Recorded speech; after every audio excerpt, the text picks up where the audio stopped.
Welcome again to our Philippians studies. Today we're going to be going from verses 12 to 18 in chapter 1. As last time, I would suggest you pause here to pray for a moment and open your heart and mind to hear from God. So verse 12 to 18. Now I want you to know, brothers and sisters, that what has happened to me has actually served to advance the gospel. As a result, it has become clear throughout the whole palace guard and to everyone else that I am in chains for Christ. And because of my chains, most of the brothers and sisters have become confident in the Lord and dare all the more to proclaim the gospel without fear. It is true that some preach Christ out of envy and rivalry, but others out of goodwill. The latter do so out of love, knowing that I am put here for the defence of the gospel. The former preach Christ out of a selfish ambition, not sincerely, supposing that they can stir up trouble for me while I'm in chains. But what does it matter? The important thing is that in every way, whether from false motives or true, Christ is preached, and because of this, I rejoice. Great.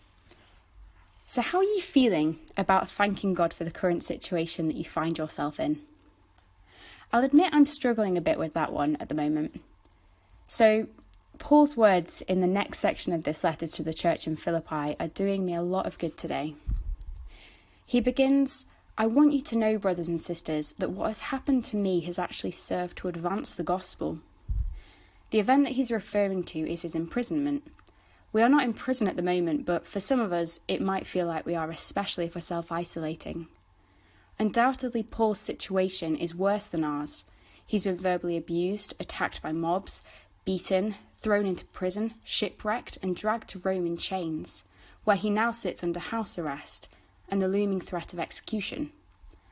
That's a pretty heavy burden, and yet Paul is thankful for it, because it is causing the gospel to grow and advance.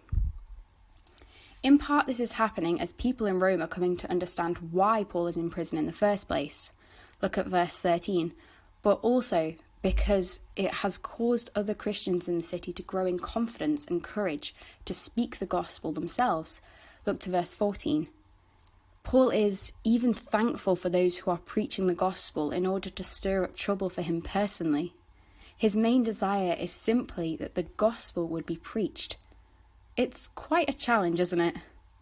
It's a time where we might be tempted to let our anxiety or frustration or confusion take first place in our hearts.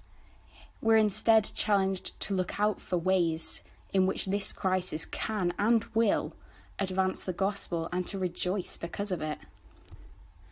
So, this time for consideration or discussion. Firstly, how is the current situation making you feel?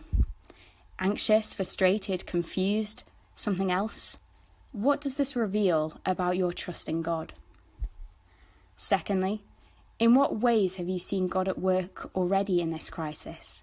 How might this lead you to rejoice today? And thirdly, in what ways do you think God might use this situation to advance the gospel? How can you be praying to that end? How do you think he might use you in it? Thank you so much for listening. I hope and pray that this was encouraging and useful in your study of this section of Philippians. Till next time, and God bless.